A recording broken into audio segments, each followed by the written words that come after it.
В конце января мы отметили 75 лет полного снятия блокады Ленинграда, трагической даты в истории нашего народа. Раиса Анисимовна, каким образом финны Якутии причастны к этой дате? Финны Якутии причастны к этой дате, потому что они блокадники Ленинграда. Это блокадники Ленинграда, которые пережили самое трудное время холодной и голодной блокады с сентября 1941 по март 1942 года, а потом были переправлены через Ладожское озеро и в рамках репрессий, сталинских репрессий, были отправлены далеко за Урал.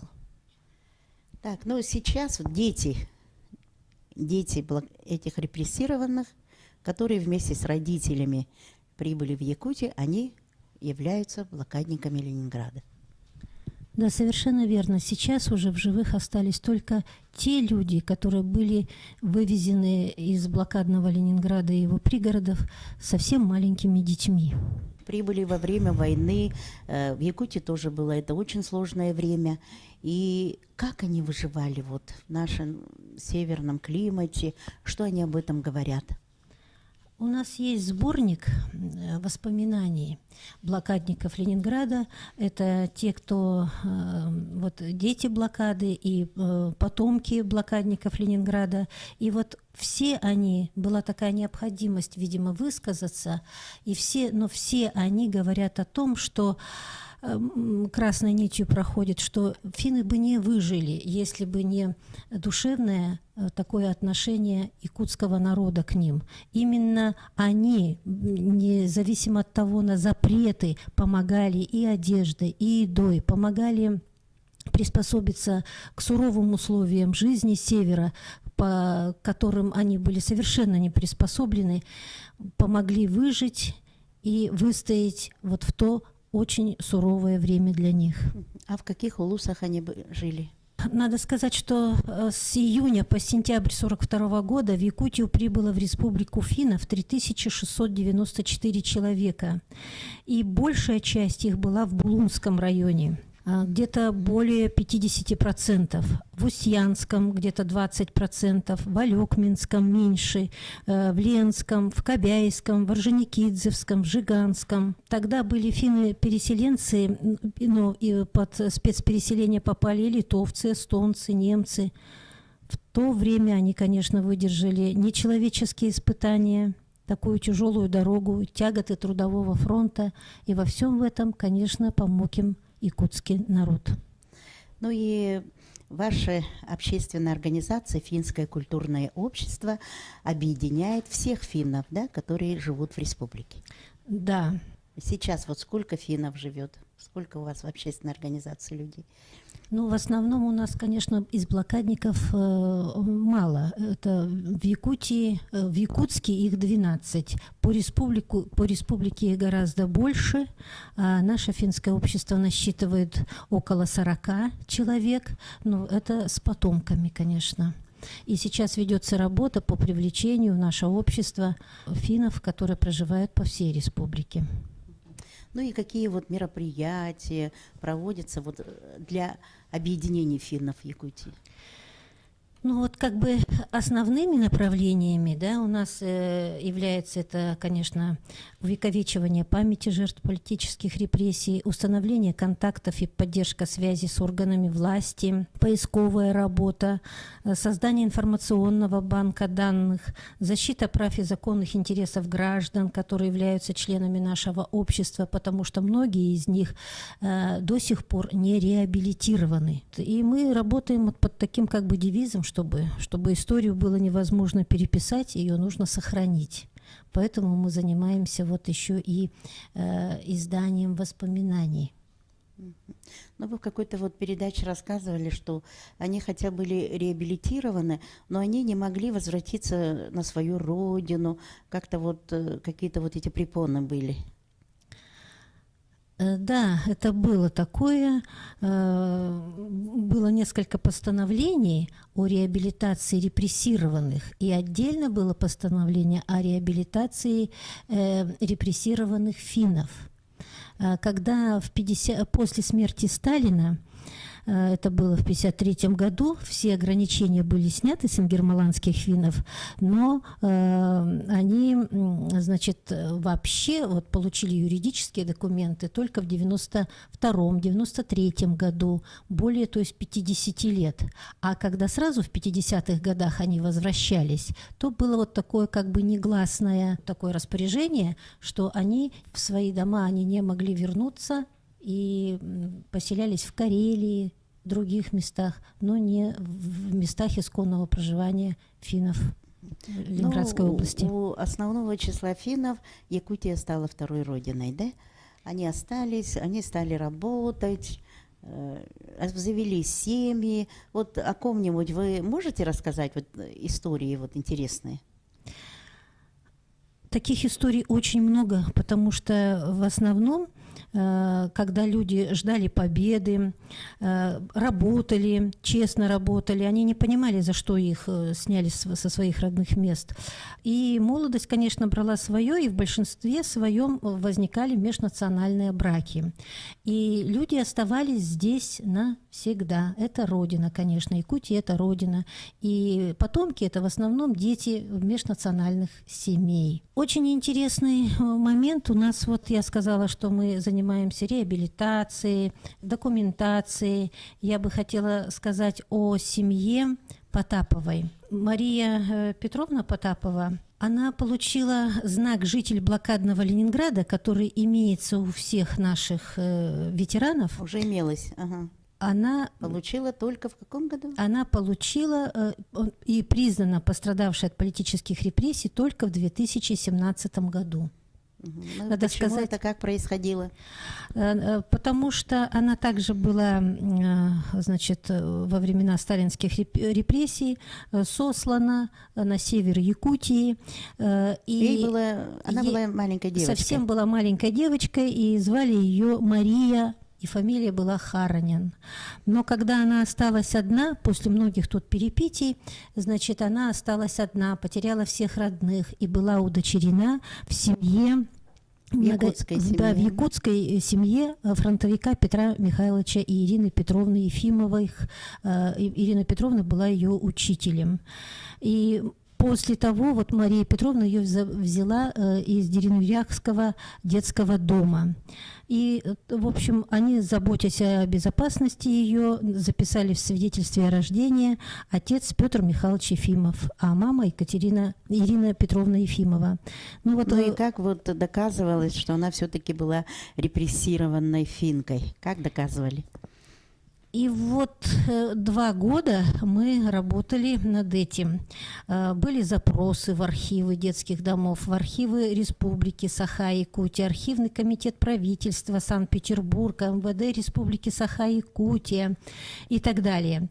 И, ну, конечно, у нас большую роль сыграло то, что у нас в финском обществе есть такая Александра Николаевна Уварова. Она, значит, ее трудовая деятельность была в архиве. Она умеет работать с архивными материалами. Она очень хорошо поддержала, делала запросы различные, и мы прошли 5 судов различных инстанций. От городского до судебной коллегии по гражданским делам Верховного суда Республики Саха-Якутия. И в результате доказали. И вот через эти фамилии Харанин, Ефимова, Потапова все-таки установили ее личность. И большую роль, конечно, тоже еще сыграла президент Международной ассоциации блокадников города-героя Ленинграда Валентина Ивановна Леоненко. К ней я возила еще тоже документы, и мы вот пришли к победному концу. Ну, еще вот финское общество организовало экспедицию памяти, возвращение к истокам. Вот как пришла эта идея и как вы съездили на эту экспедицию? Та же Мария Петровна Потапова, она никогда не была в Санкт-Петербурге. Была в Москве, а в Санкт-Петербург она вот не могла поехать. Видимо, так было больно ее душе. Вот за все то, что она пережила в детстве. А вот поехать в составе делегации она согласилась. И поехала она вместе с мужем Филиппом Степановичем. Вот. И это, конечно, они во время пребывания в Санкт-Петербурге мы планировали посетить известные всем памятные места Зеленого пояса славы, но у многих, в том числе и у Марии Петровны, в душе была надежда увидеть родные места. И Мария Петровна, вот как бы Бог дал в награду, увидела свой дом, который сохранился и от бомбежек, и то он сохранился, потому что он попал потом на территорию пионерского лагеря, и она побывала в своем родном доме ее отца Харанина Фомы, что было, конечно, очень удивительно для всех нас. Но говоря об этой поездке, было очень приятно смотреть, как наши блокадники проехали по Невскому проспекту в честь Дня Победы. Да, в открытых машинах. Да, в открытых машинах на ретро. Мы выезжали в Ленинградскую область, почтили память родных, посетили родные места, братские могилы, мемориалы, посетили мемориал Синявинские высоты, где установлены памятные плиты воинам-якутянам. Мы посмотрели новую панораму, которая была открыта вот в феврале, по-моему, 2018 года, музей-заповедника «Прорыв блокады Ленинграда». Экскурсия в зале музея панорамы «Прорыв» очень впечатлила наших блокадников. Вот они все очень пожилые люди. Как у них было вот со здоровьем? Экспедиция — это всегда очень сложно. Как они держались? Вот удивительно, да, но они держались очень стойко. Они как бы были вдохновленными, что ли, вот этой поездкой. Как они вот по Невскому, мы сейчас говорили, проезжали на ретро-машинах, и они махали гвоздиками, к ним подбегали, дарили эти гвоздики. Такие лица, незабываемые лица, и забываешь про всякий там риск возрастной, но вот то, что сделано, что мы поехали, они очень довольны этой поездкой, и даже многие сейчас снова хотят поехать. Ну, конечно, те, вот кто не поехал, они вернулись не ездил. сюда, в Якутию, и что-то в них изменилось, да? Они стали другими, потому что они побывали по тем местам, посмотрели даже свой дом, в котором они жили, родились, да? Ну, это очень многого стоит, конечно, что вы такую экспедицию организовали и такую возможность дали своим вот финнам, которые живут в Якутии. И я знаю, что у вас есть книга, выпустили вы книгу, и будет фильм, да? Будет фильм. Да, да. Вот с нами ездили представители творческой группы «Дети Солнца». Ведь когда был снят телесериал «Многоликий Якутск», они также сняли фильм «Многоликий Якутск. Финны». Да, и вот эти девушки творческие, Сардана Барабанова и Диана Худаева, они были в составе делегации. И все это они запечатлели. И вот это вот то, что дорогого стоит, как Мария Петровна Потапова впервые приехала в свой дом и увидела свой дом, и вот я уже говорила, дом деда Мартына Харанина и отца Фомы Харанина, что произошло благодаря сотруднику Ижорско-финского исследовательского центра Алексея Крюкова и писателя-краеведа Кудрявцева. Так бы мы не нашли. И вот это состоялось, это вообще дорогого стоит. И то, что наша Тюменцева Антонина Александровна побывала более 70 лет спустя на могиле, мы нашли могилу ее отца, партизана. Это все будет продолжение. Да, все будет когда продолжение вот этот фильма. Мы когда можем его посмотреть? Он как бы внеплановый у них, да, потому что девушки сами прониклись вот этой темой и больше внимания уделили финнам. Поэтому обещали сделать, и мы ждем, не требуем, но ждем. Ага.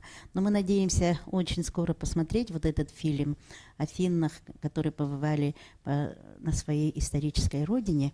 И вот сегодня вы что бы хотели пожелать? Я бы хотела пожелать, конечно, всем здоровья, творческого долголетия. Я хотела бы пожелать всем общинам, национальным общинам Дома дружбы народов всего самого-самого доброго и сказать, что мы всегда чувствуем их плечо рядом. потому что во всех мероприятиях они всегда вместе с нами. И вот за это хочется отдельно прямо поблагодарить их. Я помню, когда 22 августа вот этого лета к нам приехала делегация в составе 15 человек из Финляндии с руководителем Аннели Кованин из Хельсинки. Да, они ездили до Тикси. Да, и мы встречали их здесь, в Галерее национальных культур. И по якутскому обычаю встречали гостей кумысом, лепешками. Все руководство, и Яна Викторовна, и все встречали, говорили добрые слова. И вот участники этой встречи люди пенсионного возраста, и финны Якутии, и финны из Финляндии, но так радовались друг другу, радовались звучанию родных языков, якутского, финского. В этом мы никогда не забудем и говорим спасибо, что в этот вечер звучали песни на якутском, финском и русском языках, и все были тронуты исполнением таюка Нади Дьяконовой, звучанием хамуса Георгия Слепцова и так далее. И гости, уезжая, признались, что наша республика у них ассоциировалась всегда с холодом, мамонтами и бриллиантами. Но после необычайно радушного приема в Доме дружбы народов имени Алексея Елисеевича Кулаковского они сказали: мы точно знаем, что Якутия – это бриллианты, но бриллианты – это люди. Люди Якутии.